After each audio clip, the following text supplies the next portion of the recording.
हाँ, तो फिर क्या हो रहा था कि थर्ड स्टेट के लोग इस बार जिद पे अड़े थे कि नहीं, हम इतने सारे लोग हैं और हमारे सिर्फ एक वोट से कैसे काम चलेगा। हम जितने लोग हैं वन मैन वन वोट की बात तो होनी चाहिए।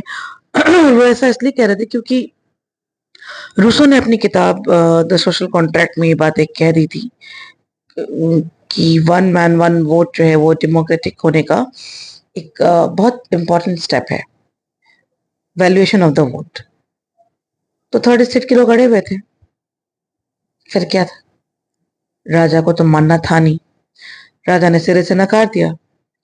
बट इस बार लोग डरे नहीं, सहमे नहीं, वापस नहीं लौटे।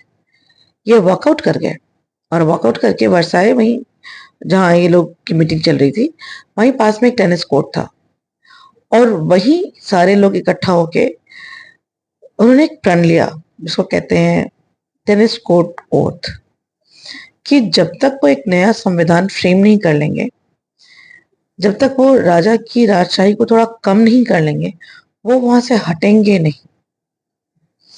कहने का मतलब कि जो रिप्रेजेंटेटिव थे उन लोगों ने अपने आप को फ्रांस का प्रतिनिधि मान लिया, मतलब representative of the people of France. तो फिर क्या होता है कि इन्होंने कॉन्स्टिट्यूशन ड्राफ्ट किया, और जो टीम थी इनकी, जो ग्रुप था इनका, उसको नेशनल असेंबली डिक्लेयर कर दिया। और इन लोगों को लीड कौन कर रहा था, सुनोगे तो आश्चर्य में पड़ जाओगे।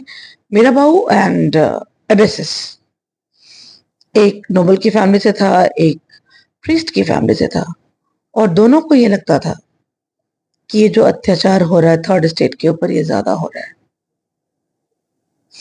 राजशाही को थोड़ा कंट्रोल में आना चाहिए, अधिकार देने चाहिए और लोगों की बातों को सुनना चाहिए। ये जो कर देने की बात है या टैक्स देने की बात है, इसका सारा का सारा भार सिर्फ थर्ड स्टेट के कुछ लोगों पर नहीं होना चाहिए। कहने का मतलब कि सिर्फ थर्ड स्टेट के लोग नहीं, फर्स्ट और सेकंड स्टेट से भी इनको सपोर्ट मिला, कम मिला लेकिन मिला। अभी ये सारी कहानी चली रही थी कि पूरे फ्रांस में गदर मचा हुआ था। क्या गदर मचा हुआ था ये जानेंगे अगले एपिसोड में। तब तक के लिए टेक केयर, गुड नाइट।